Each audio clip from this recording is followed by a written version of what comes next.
Sa isang gabi na walang agenda, walang report, walang deadline, nagtipon-tipon kami.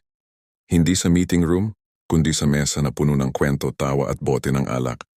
Kasama ang mga kaibigan, mga dating katrabaho at si Sir. Si Sir na dati naming kinatatakutan sa mga memo, pero ngayong gabi, kasama sa biruan at sa tagay, sa kwentuhang walang hierarchy.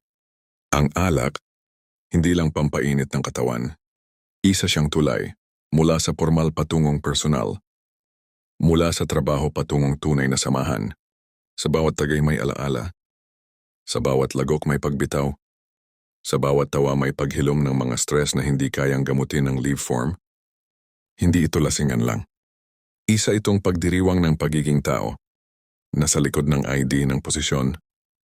Ng trabaho, may puso, may kwento. May uhaw sa koneksyon. At sa gabing iyon kahit sandali naging pantay-pantay kami. Hindi dahil sa dami ng nainom, kundi dahil sa lalim ng naibahagi. At sa huling tagay bago magpaalam, may baon pang cash at para ibili ng pasalubong para sa iwan na pamilya para sa susunod magpaalam ay payagan muli. Para sa susunod nagpanamang inuman. Salamat sa gabing ito, Sir, nalasing mo kami. Salamat sa samahan. Salamat sa pagkakataong maging tao, hindi lang bilang isang empleyado. Maraming salamat sa pakikinig.